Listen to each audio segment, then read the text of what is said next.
قسم که من رستگار شدم. سبحان الله، صحابه شهید میشه قسم یاد میکنه که امروز من رستگار شدم، امروز من کامیاب شدم. ولی امروز متاسفانه مسلمان ها چقدر از شهادت هراس دارن، امروز چقدر مسلمان ها از شهادت میترسن. پس سروران من، رسول معظم اسلام میفرمایند امت من زمان مثل یک کاسه غذای تبدیل میشه. دشمن از هر طرف با اونها حمله میکند، مانند که چند گرسنه بالای یک کاسه غذا هجوم بیاره. صحابه عرض کردن یا رسول الله، آیا در آن روز امت شما قلیلن؟ آیا در آن روز امت شما اندکن؟ گفتن نه خیر، امت من به میلیون ها و میلیارد ها میرسن، امت من تبدیل به 1.5 میلیارد میرسن. ولی چی شده اونها را؟ رسول خدا میفرمایند که در بینشان وهن می آید. صحابه گفتن و مل وهن یا رسول الله، وهن چیست ای رسول خدا؟ فرمودن در بین اونها مرضی می آید که او وهن است. او مرض حب الدنیا و کراهیت الموت. این دو مرض هست که اونها را باز می دارد از جهاد و از شهادت. حب الدنیا، محبت دنیا دست پایشان را می بندد، و کراهیت الموت، و اونها از مرگ می ترسند. سبحان الله، وقتی در صدر اسلام مجاهدین را و اون شهدای صدر اسلام را وقتی ما مطالعه می کنیم و می بینیم چی مادرانی بودن که عشق با جهاد داشتن. یک مادری در صدر اسلام زمانی که یک فرزند او شهید می شود، اون شمشیر او را بر می دارد، به دست فرزند دیگر خود می دهد که فرزندم تلاش بکن تا اینکه من به صحرای محشر مادر دو شهید باشم، به صحرای محشر افتخار بکنم.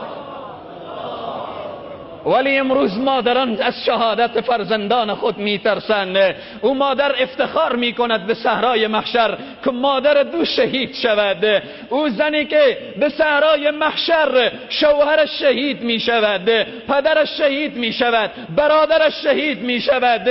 سبحان الله، و زمانی که چشمش به شهدا میافتد فریاد میزند که از رسول الله برای من بگویید اگر رسول الله صحیح و سالم باشند همه مصائب و مصیبت ها، همه دردها و رنج ها برای من آسان هست.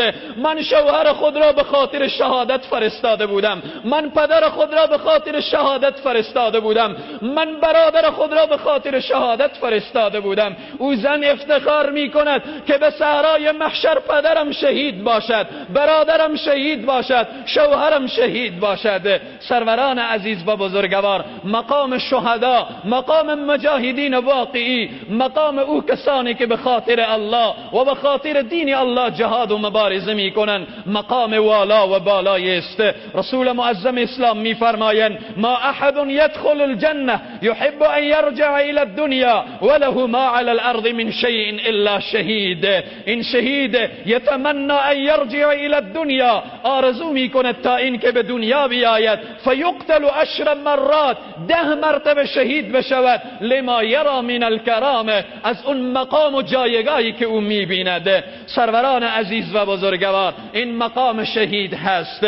او انسانهایی که عشق با جهاد ندارن، او انسانهایی که تصمیم جهاد ندارن، او انسانهایی که فکر جهاد ندارن، او انسانهایی که یا به قلم خود یا به فکر خود در جهاد سهم و سهیم نیستن. رسول معظم اسلام میفرمایند من مات ولم یغزو، کسی که بمیرد و او جهاد نکرده باشد، ولم یحدث نفسه یغزو، و ارتباط به جهاد چیزی نگفته باشد و ارتباط به جهاد عشق نداشته باشد، و مات علی شعبة من النفاق، او انسان به صحرای محشر در کنار منافقین حشر می شود. او انسانی که عشق با جهاد نداشته باشد در روز قیامت در کنار عبدالله ابن ابی ابن سلول حشر می شود، در روز قیامت در کنار ابو جهل و ابو لهب و او انسانهایی که ضد جهاد و مجاهدت و مبارزه بودن با اونها حشر می شود. حضرت امام نووی رحمت الله علیه می فرمایند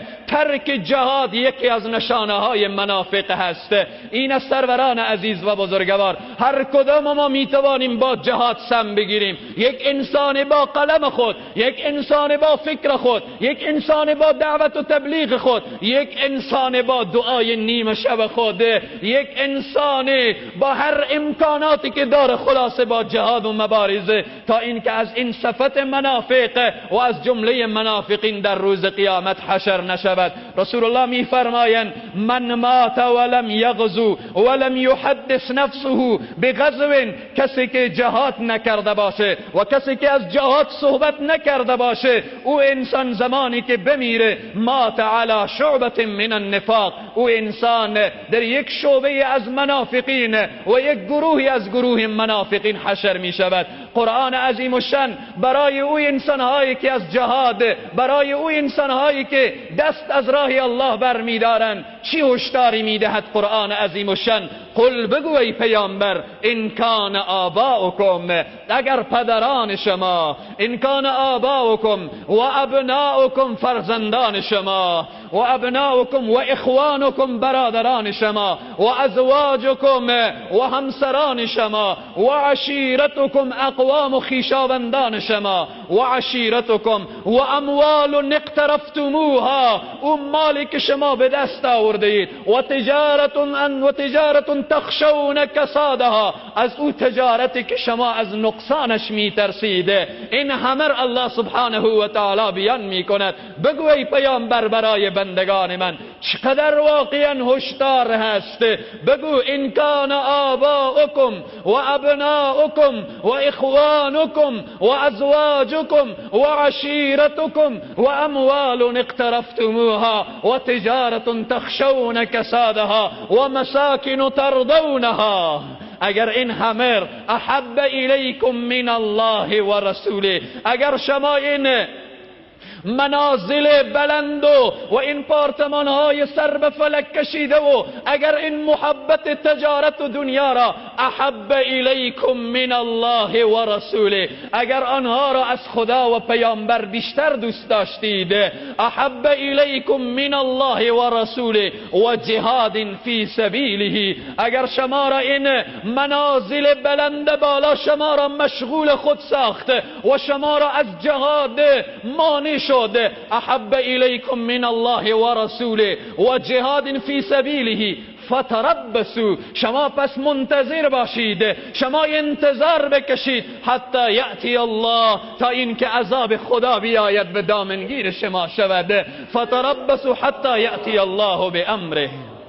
ادامه آیه می فرمایه او انسانهایی که محبت الله را فراموش کردن، محبت رسول الله را فراموش کردن، او انسانهایی که جهاد در راه الله را فراموش کردن، او انسانها را الله می فرماید والله لا یهدی القوم الفاسقین، خداوند فاسقین را هدایت نمی کند. او کسی که محبت به الله نداشته باشه، او کسی که محبت به رسول الله نداشته باشه و او کسی که محبت به جهاد نداشته باشه، ادامه آیه او را فاسق خوانده والله لا یهدی القوم الفاسقین، خدا هدایت نمی کند قوم فاسق را، قومی که اونها به فسق و فجور مشغول شدن، قومی که به هوا و هوس مشغول شدن، قومی که به خواهشات نفسانی مشغول شدن، قومی که این دنیای فانی را مقصود خود دانستند و مشغول این دنیای فانی شدن. والله لا یهدی القوم الفاسقین. در حدیث دیگر رسول معظم اسلام صلی الله علیه و سلم می فرمایند،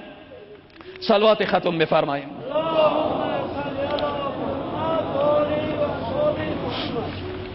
در حدیث دیگر رسول خدا ارتباط به فضیلت جهاد و مجاهدین می فرماید ولا یجتمع علی عبد غبار فی سبیل الله و دخان جهنم. سبحان الله، او انسانی که در راه الله به جهاد رفته، گرد و غبار جهاد بر سرش نشسته. هر انسانی که غبار جهاد، او جهادی که در راه الله وقتی که بر سرش نشسته، او چه کار می شود؟ ولا یجتمع، جمع نمی شود، غبار فی سبیل الله و دخان جهنم، دود جهنم و غبار جهاد با هم دیگر جمع نمی شود. یعنی او انسانی که در راه الله جهاد کرده و در حالت جهاد جام شهادت نوشیده یا بعد از جهاد و مجاهدت به گناه کبیره آلوده نشده و از دنیا رفته، او انسان خوشا به حالش، دود جهنم با او نزدیک نمی شود، یعنی آتش جهنم را به چشم نمی بیند. در حدیث دیگری از حضرت براء رضی الله تعالی عنه روایت است که شخصی آمد به محضر نبی مکرم اسلام صلی الله علیه و سلم. اتى النبی صلی الله علیه و سلم رجل مقنع بالحدید، مرد آمد به محضر نبی مکرم اسلام، آنجا آماده سرتابا ملبس به آهن بوده، از انسانهایی بود که هنوز مسلمان نشده بوده. آمد گفت فقال یا رسول الله، ای رسول خدا، اقاتل او اسلم، آیا بجنگم یا مسلمان شوم؟ سبحان الله، میگه آیا بجنگم یا مسلمان شوم؟ رسول خدا میفرمایند اسلم ثم قاتل، مسلمان شو و بعدا بجنگ. فاسلم ثم قاتل فقتل، این انسان مسلمان میشود، در راه الله میجنگد تا اینکه جام شهادت می نوشد. رسول معظم اسلام فرمودن فقال رسول الله عمل قلیلا، این انسان عمل اندکی انجام داد، این انسان الله را سجده نکرد، این انسان نماز نخوان، این انسان روزه نگرفته، برایش احکام میسر نشده، عمل از او قلیل هست و اجر کثیرا، مزد و ثوابش بسیار هست. لحظه ای که رسول خدا بلند سر این شهید استاده می شوند، اشکان رسول خدا می ریزد. این انسانی که یک بار خدا را سجده نکرده، چون فرصت سجده کردن را پیدا نکرده بوده، حوران بهشت با سرش دعوا می کنند. سبحان الله، ببینید مقام مجاهدین را، یک ساعت در راه الله رسول الله می فرمایند عمل قلیلا، عملش اندک است، و اجر کثیرا، و مزد و ثواب بسیار دارد. سروران عزیز و بزرگوار، وقت ما تمام شده. اشاره مختصر ارتباط به تشویق رسول خدا، ارتباط به جهاد که این احادیث بیان شده، و ارتباط به خلفاء الراشدین مختصرا بیان می کنم. هنگامی که رسول خدا در بستر بیماری افتاده بودن، رسول خدا مریض بودن، لحظاتی بود که با الله سبحانه و تعالی میخواستن وصل شوند، لشکر را ترتیب میدهند، مجاهدین جان بر کف را رو به طرف روم روان میکنند، به سرکرده حضرت اسامه بن زید. او اسامه چند سال سن داشت، او اسامه چند سال سن داشت بود که فرمانده لشکر قرار میگیرد.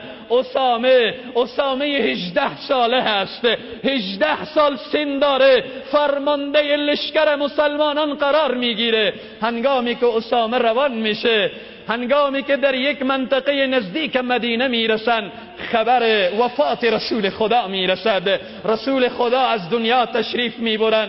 اسامه برمیگرده به سوی مدینه. خلاصه تر بیان میکنم، زمانی که مسلمانان با صدیق اکبر بیعت میکنن، اون هنگام صدیق اکبر چی میفرماید؟ هنگامی که حضرت ابوبکر صدیق به عنوان خلیفه رسول الله و جانشین رسول الله انتخاب میشوند، آنجا در صدر اسلام بعد از فوت رسول خدا تعداد مرتد شدن، تعداد مانعین زکات شدن. صدیق اکبر در آن هنگام اسامه را صدا می کند، میگه ای